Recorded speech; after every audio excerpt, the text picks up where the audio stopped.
Tuhan adalah gembalaku, takkan kekurangan aku. Dia membaringkan aku di padang berumput hijau. Saudara-saudara yang terkasih di dalam Kristus, selamat pagi. Salam jumpa lagi dalam Sabda Siap Saji.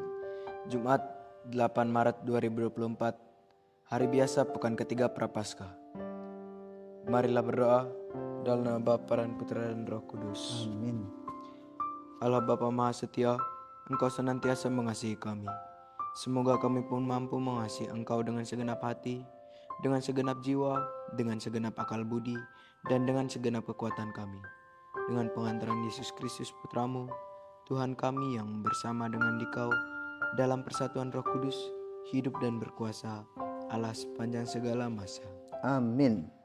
Tuhan bersamamu dan bersama rohmu. Inilah Injil Yesus Kristus menurut Markus. Dimuliakanlah Tuhan. Markus bab 12 ayat 28b sampai dengan 34. Sekali peristiwa datanglah seorang ahli Taurat kepada Yesus dan bertanya kepadanya, "Perintah manakah yang paling utama?"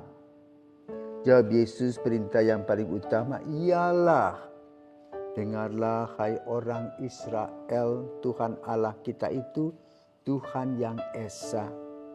Kasihilah Tuhan Allahmu dengan segenap hatimu, dengan segenap jiwamu, dengan segenap akal budi, dan dengan segenap kekuatanmu. Dan perintah yang kedua ialah kasihilah sesamamu manusia seperti dirimu sendiri. Tidak ada perintah lain yang lebih utama daripada kedua perintah ini." Berkatalah ahli Taurat itu kepada Yesus, "Guru, tepat sekali apa yang kau katakan, bahwa Dia itu Esa dan bahwa tidak ada Allah lain kecuali Dia. Memang mengasihi Dia dengan segenap hati, dengan segenap pengertian, dengan segenap kekuatan, serta mengasihi sesama manusia seperti diri sendiri jauh lebih utama daripada semua korban bakaran dan persembahan." Yesus melihat betapa bijaksana jawaban orang itu. Maka ia berkata kepadanya, "Engkau tidak jauh dari kerajaan Allah." Dan tak seorang pun berani lagi menanyakan sesuatu kepada Yesus. Demikianlah sabda Tuhan, terpujilah Kristus.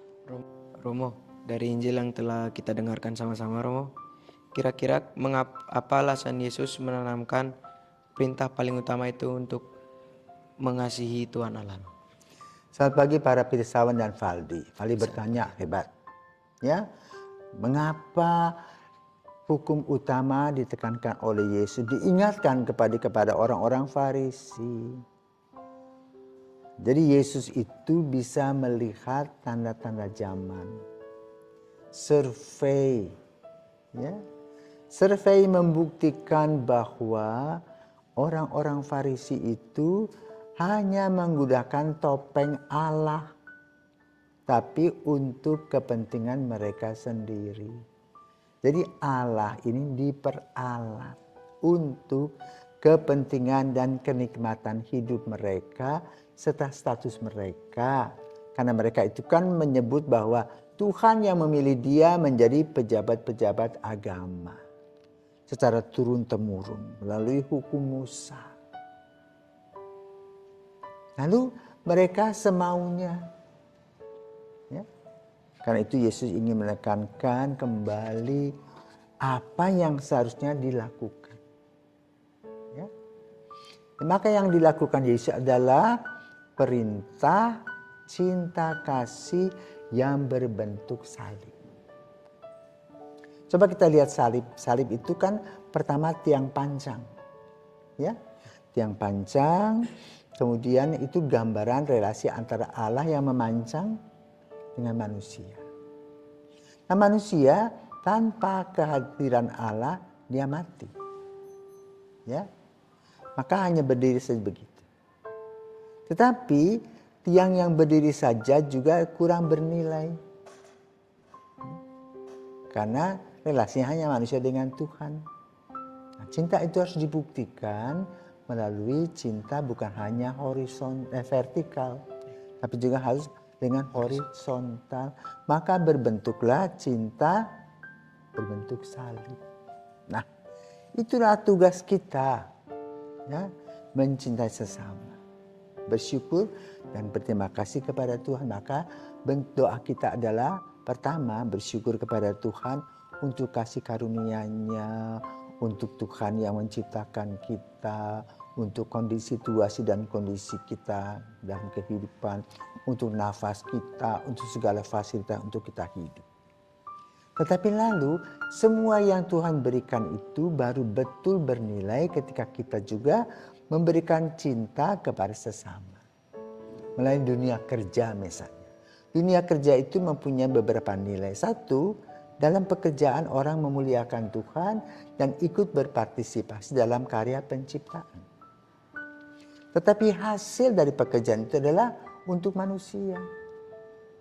Misalnya kamu bekerja di pabrik roti. Roti itu dimakan oleh orang. Tapi keuntungan bos dapat, karyawan juga dapat. Dan memuliakan Tuhan karena tadi ikut dalam partisipasi karya penciptaan Tuhan. Karena itu pekerjaan itu 3 dimensi. Satu, memuliakan Tuhan. Ya. Yang kedua, untuk diri sendiri, orang yang bekerja itu merasa mempunyai harga diri. Yang ketiga adalah hasil kerjanya untuk orang lain. Ayahmu kerja untuk siapa? Untuk kamu, untuk mamamu, untuk adikmu, dan sebagainya. Nah, sekarang pelaksanaan cinta kasih yang harus diingatkan oleh Yesus. Karena itu kita mungkin membahas baik kalau kita ingat kembali, mungkin kamu belum lahir. Ya. Ada pesawat merpati tahun 1977 jatuh di Tinombala. Jadi penerbangan itu, jumlah penumpangnya kecil 20 orang. Baru 5 menit terbang, berarti sudah dalam kecepatan berapa 1 jam berapa ribu kilometer itu dia sudah melesat. Ternyata hilang dan menabrak gunung Tinombala di Sulawesi Tengah. Ya.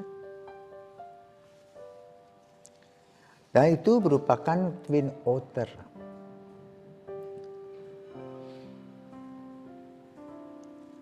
Nah, lalu bagaimana? Bagaimana orang? Jadi ada orang yang sudah jatuh, luka parah. Ya. Dari 20 orang itu hanya 3 orang yang dapat diselamatkan. Bagaimana cara penyelamatan itu? Ya.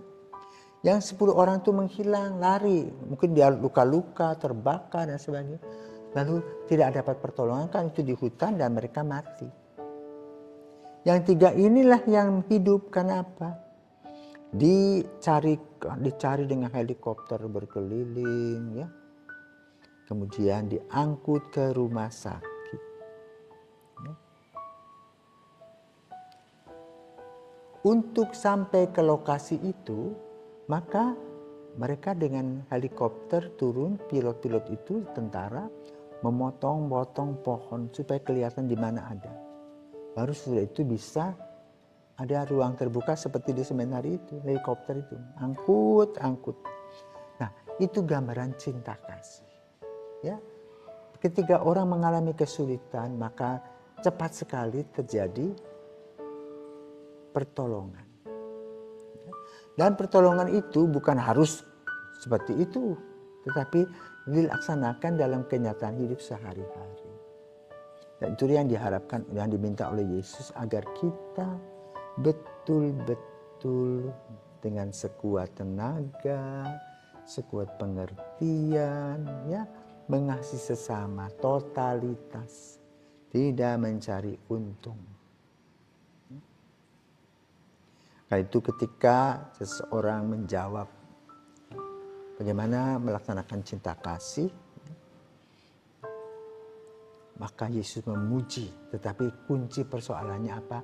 Jangan hanya pandai bicara, tetapi pandai dan bijaksana dalam pelaksanaan hidup sehari-hari. Maka pada hari ini Injil mengajak kita agar kita berpikir baik, melaksanakan tugas kita dengan lugas dan tuntas, serta membantu sesama secara total.